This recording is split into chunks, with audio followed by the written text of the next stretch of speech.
thought I'd do a subject matter run through of the Gemara of the Babylonian Talmud.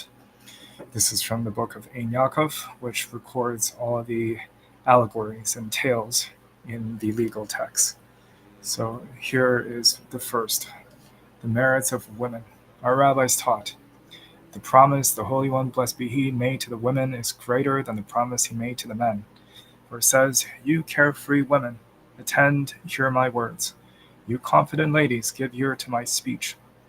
God addresses the women in terms of carefree and confident, an allusion to their reward both in this world and the world to come. Rav said to Rav Chia, "How do women, for whom Torah study is not considered a paramount duty, earn a share in the world to come?"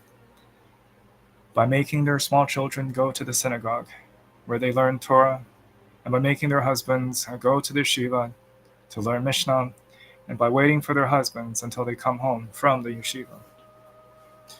Well, no doubt such passages may be very controversial in our time of gender equality, and that is a conversation to be had perhaps at a later time if anyone is interested. Let's see what else the Ein Yaaqov has in store for women.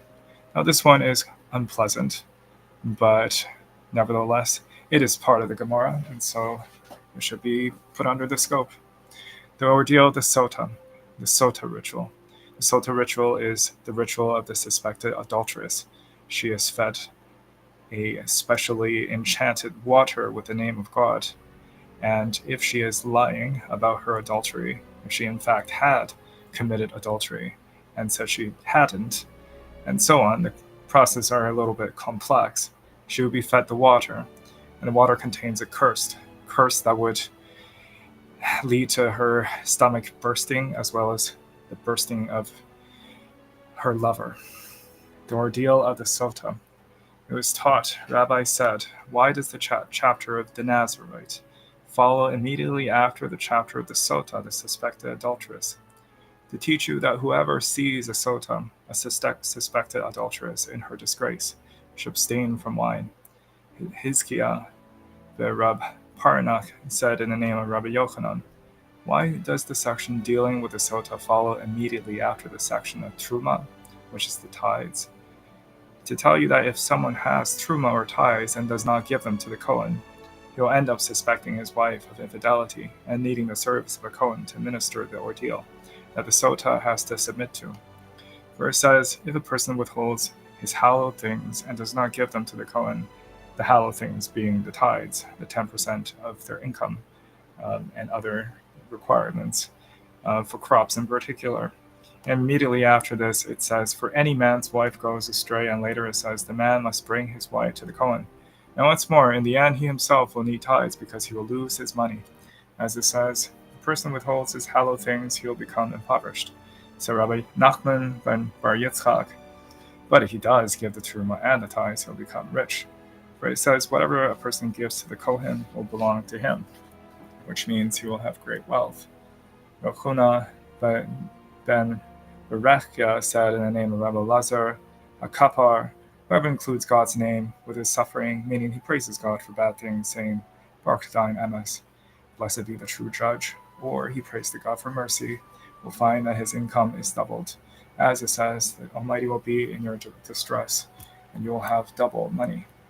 Rab Shmuel ben Nachmani said, his sustenance will fly to him like a bird, for it says, and money will fly to you. Utuvia said in the name of Rabbi Yeshua, if someone is lax in his Torah study, he will have no strength in times of trouble. For it says, if you showed yourself slack for your Torah study, in time of trouble, your strength will be small. Rab Ami ben Matana said in the name of Shmuel, even if he was lax in the observance of only one mitzvah, one commandment, he will have no strength to withstand trouble. For it says, if you showed yourself lax, meaning in any case, whether in Torah study or a mitzvah. So laxing in commandments is a recipe for, God forbid, misfortune.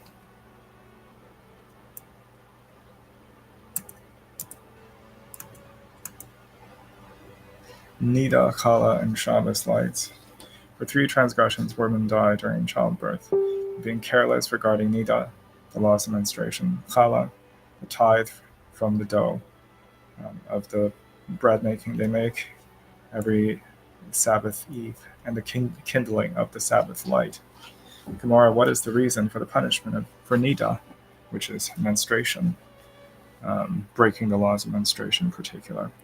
Said Rabbi Yitzchak, she transgressed through the chambers of her womb, which is a euphemism for the reproductive organ, when she was negligent regarding nida.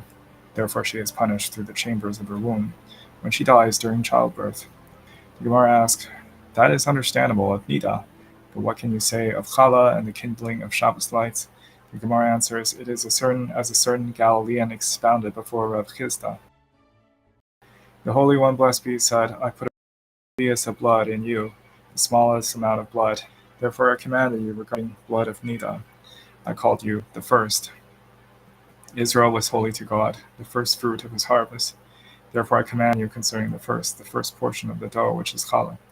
The soul that I placed in you is called a lamp. Therefore I commanded you concerning the lamp, that is the Sabbath lights. If you fulfill them, good and well. If you don't, I will take your souls. Very, very important, very ominous.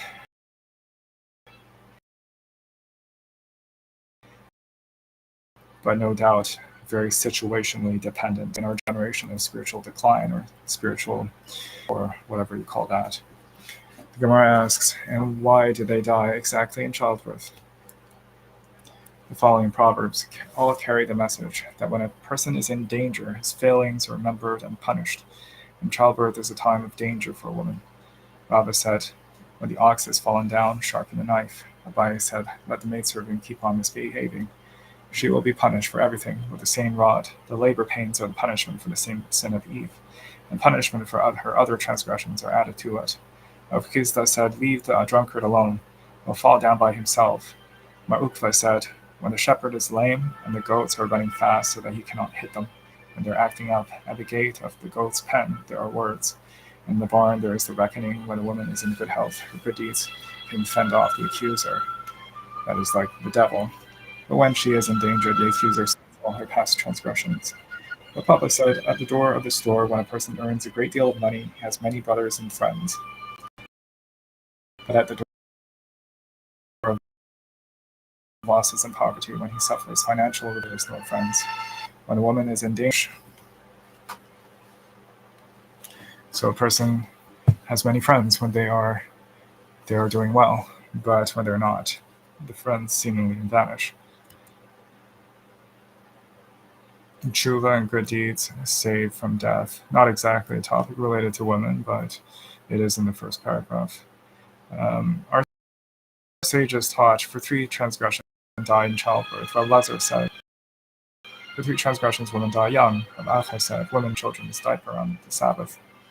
Others say because they run, they called Arn HaKodesh, a chest. It was taught in a Baraisa. Rabbi Shmuel and Rav Lazar said, because of your sins, ignorant people die, because they call the Holy Ark a chest, and because they call a synagogue a house of people. The meaning, Beis house of the people, which demeans the synagogue. Rabbi Yitzchak, the son of Rabbi Yehuda, said, a person should always pray for mercy that he should not become sick, because if he does become sick, he is told, show a record of good deeds, and whose merit you receive, you deserve to be healed. Mar Ukva said, from what verse is this derived? From the verse, if you build a new house, you must build a guardrail around your room. Do not bring blood guilt onto your house if anyone falls from it. In other words, it is from Mimenu that proof must come, that he is worthy to be healed from injuries of the fall. It is taught in Yeshiva of Rabbi Shmuel. It says, for anyone, the noifel, literally falling one, falls from it. This unfortunate was destined to have an accident 6 days of creation. The Torah calls him the falling one before he falls. Good people, through good people, and deserve misfortune upon guilty people through guilty ones. The owner of the house who is guilty of failing to make a guardrail is God's instrument to fulfill the destiny of the victim to have a fatal accident. Our rabbis taught if a person is sick and his life is hanging in the balance, the people standing at his bedside should tell him, make confession for all who are sentenced to death. When a person goes out into the street, he should imagine that he was arrested by an officer. and he has a headache, you should imagine that, and he goes to bed and has no strength to get up, you should imagine that he was brought on the scaffold to be punished. For whoever is brought on the scaffold to be punished, he has great defense attorneys, he'll be saved.